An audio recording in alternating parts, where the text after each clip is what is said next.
जोहार है, नमस्कार है, आदाब है, सत श्री अकाल है।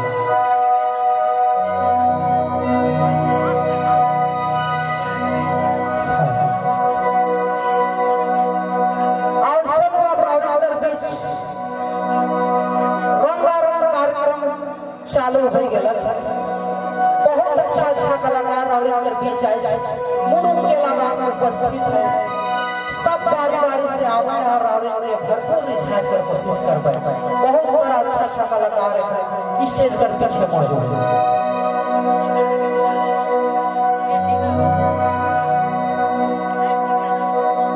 देखो भैया, एक पति और एक पत्नी, गौर करो हम का कहे एक पति और एक पत्नी आपस में बेहद प्यार करत रहे। एक पत्नी बूढ़ा बूढ़ी कहो चाहे पति पत्नी कहो बात बराबर है। तो एक पति और एक पत्नी आपस में बेहद प्यार करत रहे, लेकिन जब उनकर शादी कुछ साल गुजर गया, 1-2-3 साल जब बीत जाएगा तो फिर पति जो है शराबी बन जाएगा। पति देव जो है गांव में खोर घूमेला और गली गली जाएगा, शराब में डूब जाएगा। लाखों पर पत्नी मनाए कर कोशिश करे ना कि देखो शराब नहीं पिए है, शराब बहुत खराब चीज है। लेकिन तब है कि पति शराब में इतना डूब जाएगा कि कुछ भी बात उनके अच्छा नहीं लगेगा और उस शराब पीते पीते शराबी हो जाएगा।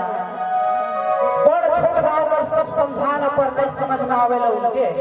लास्ट में नतीजा का निकलेला कि पत्नी बेचारी लाख समझाएला कि देखो शराब नहीं पिए है, शराब कर कारण कितना जिंदगी बर्बाद हो जाए है, कितना इंसान जो है रोड में एक्सीडेंट करके दुनिया से चल बैठ है।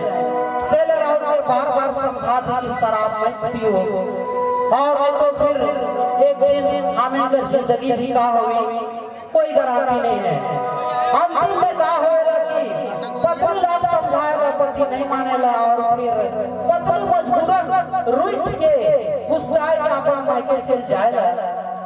जब मायके चल जाएगा और 2-3 साल गुजर जाएगा तो पत्नी आसरा देखेला, फिर भी पति नहीं सुधरेला। लास्ट में नतीजा का निकलेला कि पत्नी एक दूसर पति के साथ शादी कर लेवेला। जब दूसर पति के साथ शादी कर लेवेला तो पति देव के पता चलेगा कि मोर पत्नी दूसर पति खोज के चल गया, तो फिर एहसास करेला कि काश आज शराब नहीं पीतली तो मोर घर बर्बाद नहीं मतलब। तो सेले भैया जे भी शराबी ही कृपया करके शराब पियो, लेके कम पिए थे, इतना नहीं पिए थे कि और घर उजड़ जाए। कम पीना है और जो भी करना है।